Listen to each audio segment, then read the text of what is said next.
करते द्वारका की, और द्वारका में जो डीडीए पार्क है उनमें सुंदरता तो देखने को मिलती है, मगर द्वारका सेक्टर 16D जो ग्रीन पार्क कहा जाता है उसमें एलजी का दौरा हुआ था और यहाँ पर प्रदर्शनी लगी थी और डीडीए के बड़े बड़े अधिकारी भी यहाँ मौजूद थे प्रदर्शनी में, मगर अब वो प्रदर्शनी तो हट चुकी है और 2 दिन के लिए इस पार्क में टिकट भी लगाया गया था और लोगों ने टिकट लेकर पार्क का लुत्फ भी उठाया, मगर उसके बावजूद भी लगातार यहाँ पर जो टिकट लगाया गया है उसका विरोध करने आज द्वारका के सोसाइटी के लोग हो या फिर अपार्टमेंट के लोग हो या आसपास के लोग हो, सभी यहाँ आज विरोध प्रदर्शन कर रहे। इनसे हम बात कर लेते आखिर ये विरोध प्रदर्शन क्यों किया जा रहा है।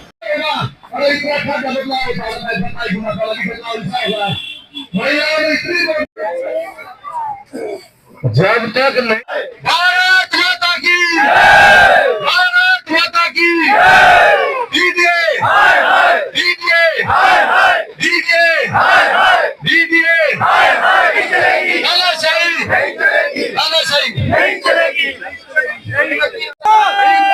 तानाशाही से आजादी चाहिए, जो दीजिए की तानाशाही है उससे हमें आजादी चाहिए। महेंद्र कुमार अग्रवाल है। महेंद्र जी, किस लिए यहाँ पे प्रदर्शन हुआ? ये प्रदर्शन जो है सरकार की दमनकारी नीतियों के खिलाफ है, जिसमें कि सरकार हमारे सांस लेने पे टैक्स लगा रही है। आज हम ये समझते हैं कि अगर आज हमारी सांस पे टैक्स लग गया तो कल दिल्ली की जनता पे टैक्स लगेगा, दिल्ली की सारी जनता सांस के लिए तरसेगी। तो इसलिए हम अपनी सांसों को और अपने जीवन को बचाने के लिए यहाँ पे एकत्रित हुए हैं। 2 दिन के लिए प्रदर्शनी लगी थी, उसके लिए टिकट था, मगर फिर भी कंटिन्यू टिकट यहाँ पे।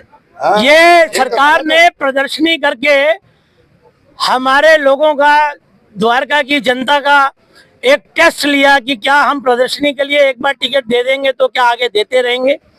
ये एक भूल है, ये प्रशासनिक लोगों को गलत मैसेज गया है कि आप कुछ भी कर लेंगे और आप उसको जो है जनता के गले में उतार देंगे।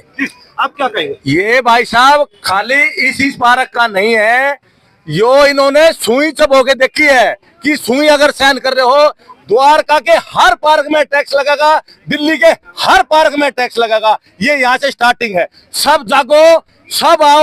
ये खाली सेक्टर 16 और 18 की बात नहीं है, ये पूरे द्वारका की बात है।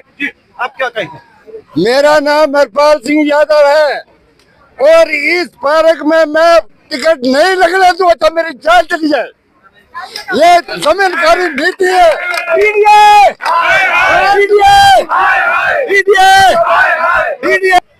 क्या किसी को कोई लेटर लिखा इसके लिए, सांसद, विधायक या पार्षद को? नहीं, हमने भी लेटर कोई नहीं लिखा है।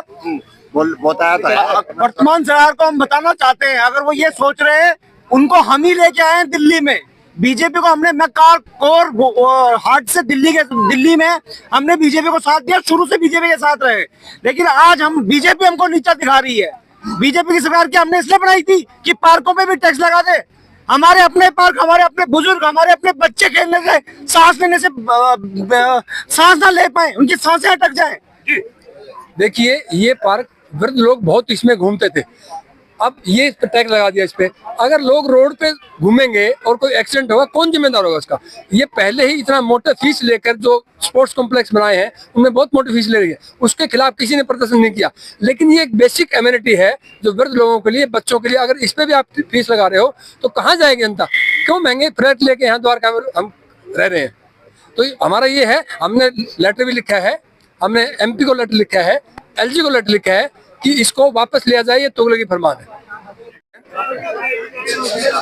मैं ये कहना चाहता हूँ कि जैसे LG साहब ने बानसेरा बनाया या भारत वंदना पार्क बन रहा है, जो थीम पार्क्स हैं उनके ऊपर आप टैक्स लगाइए, फीस लगाइए, लेकिन जो डेली घूमने वाले पार्क है उसके ऊपर तो ऐसे पैसे लगाना मेरे हिसाब से तो गलत है। लोग कहाँ जाएंगे? हम ऑलरेडी प्रॉपर्टी टैक्स देते हैं, पानी का बिल देते हैं, और हमारा जो फ्लैट है बिल्कुल इस सोसाइटी के सामने है, प्रेफर्ड लोकेशन चार्जेस हमने पे करे हैं, तो उस पार्क के ऊपर फीस लगाना मेरे को कभी समझ में नहीं आया। LG साहब टेस्टफुल हैं, समझदार हैं, विजनरी हैं, लेकिन ऐसे पार्क्स में मेरे हिसाब से पैसे नहीं लगाने चाहिए। और मुझे पता लगा शायद सारे पार्क पे लगा रहे हैं तो बिल्कुल ही गलत है। जो आपके थीम पार्क है उस पे लगाइए। दूसरी बात, जहाँ सारे नेता रहते हैं जोर बाग एरिया में, लोधी गार्डन पे उन्होंने कोई 2 रुपए ले रहे हैं किसी से, मुगल गार्डन तक ही फ्री है, तो हमारे लिए क्यों? बस बाकी सबको तुम 2,500 रुपए दे दो, उनकी बस फ्री कर दो, वहां से मोनिटाइज कर नहीं रहे हैं, उनको दिवालिया घोषित कर रहे हैं, दिल्ली सरकार के अनुरूप चल रहे हैं वो। और हम जो मिडिल क्लास सारे टैक्स देती है, जीएसटी देती है, इनकम टैक्स देती है, बिजली का बिल टाइम पे भरती है, तुम उनके से 20 रुपए ले लो, मेरे हिसाब से सरासर गलत। मैं commander Chandrahas Yadav golf link residency का प्रेसिडेंट हूँ और ये जो अन्याय हमारे साथ हो रहा है यहाँ पे टैक्स लगा के सिटी पार्क में, ये बिल्कुल गलत है, संविधान के अगेंस्ट है। और हमारे माननीय प्रधानमंत्री जी का नारा है कि मोटापा दूर करो। मोटापा दूर कैसे करेंगे जब हमें खेलने कूदने की जगह नहीं मिलेगी, हमारे बच्चों को बुजुर्गों को आने की जगह नहीं मिलेगी। और इस पार्क में हमारे सोसाइटीज का, आमने सामने वाली सोसाइटीज का सभी का योगदान है। बहुत लोगों ने यहाँ पेड़ लगाए हैं, इन्होंने 4 फूल लगा के हम पे टैक्स लगा दिया है। मैं तो यही कहना चाहूंगा कि मोदी जी तो वैसे फिट इंडिया की बात करते हैं, पहले तो इंसेंटिवाइज करना चाहिए कि लोग हेल्थ कॉन्शियस हो। हम लोग डीडीआर वाले, हम लोग हेल्थ कॉन्शियस फैलाते हैं पूरे सोसाइटी में, द्वारका में हम लोग पार्टिसिपेट करते हैं मैराथन्स में। यहाँ पे आप टैक्स लगाएंगे तो कौन, पहले ही लोग कम आते हैं पार्कों में और अब तो बिल्कुल ही आना छोड़ देंगे। और यंगस्टर स्पेशली, उनको तो हमें मोटिवेट करना चाहिए और ऐसे तो हम डीमोटिवेट कर रहे हैं, तो ये तो बहुत गलत है, ये वापस करना चाहिए। ये बहुत गलत है। इन्होंने टिकट लगाई, अभी 3-4 दिन से चल रहा था और बुजुर्ग लोग सड़क पे घूम रहे हैं, अगर उनका एक्सीडेंट हो गया तो कौन जिम्मेवार होगा इसका? और ये पैसे हम जो हाउस टैक्स देते हैं, तो ये तो बहुत गलत है और नहीं लगाने चाहिए। और इसके लिए हम आंदोलन करेंगे, जब तक खत्म नहीं होगा हम यहाँ से नहीं उठेंगे। चाहे आप कुछ भी कर लो, पुलिस भेजो, कुछ भी भेजो, हम यही हैं, आपको यही मिलेंगे। चलिए, यहाँ पे हमने लोगों से बात की। इनका कहना है कि जब तक ये टिकट नहीं हटेगा, जब तक इसी तरह विरोध प्रदर्शन होता रहेगा। और लोगों ने बताया कि हमने यहाँ की सांसद और विधायक को भी बोला और एलजी को भी लेटर लिखेंगे कि जो पार्क पर टिकट लगाया गया उस टिकट को हटाया जाए। हर खबर से